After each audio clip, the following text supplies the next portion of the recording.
No loss. Position అయినా పవరైనా పొగరైనా నేను దిగినంత వరకే. బాలే టైటిల్ ను పట్టేసిన బాలయ్య.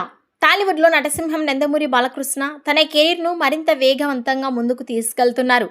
వరుస ప్రాజెక్టులతో బిజీగా ఉన్న ఆయన రీసెంట్ గా బోయపాటి శ్రీను దర్శకత్వంలో రూపొందిన అఖండ 2తో ప్రేక్షకుల ముందుకు వచ్చిన బాలయ్య ప్రస్తుతం గోపిచంద్ మలినేనితో ఒక యాక్షన్ ఎంటర్టైనర్ షూట్ లో బిజీగా ఉన్నారు.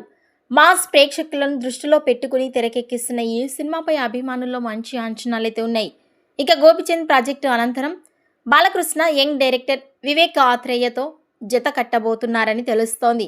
విభిన్నమైన కథను శైలితో గుర్తింపు పొందిన ఆత్రేయ అంటే సుందరానికి సరిపోదు, శనివారం వంటి సినిమాలతో తన ప్రత్యేకతను చాటుకున్నారు. అలాంటి డైరెక్టర్ బాలయ్యను ఎలా ప్రజెంట్ చేస్తారన్న ఆసక్తి సినీ వర్గాల్లో పెరిగిపోతోంది. ఈ ప్రాజెక్టుకు కురుక్షేత్రం అనే టైటిల్ను పరిశీలిస్తున్నట్లు సమాచారం.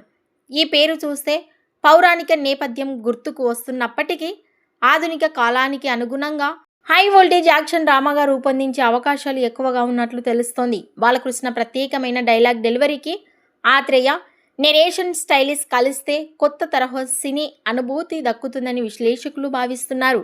అధికారిక ప్రకటన వెలువడాల్సి ఉన్న ఈ ప్రాజెక్ట్ బాక్సాఫీస్ వద్ద ఎలా రాణిస్తుందో చూడాలి. ఈ వీడియోపై మీ అభిప్రాయాన్ని కామెంట్స్ రూపంలో తెలియజేయండి.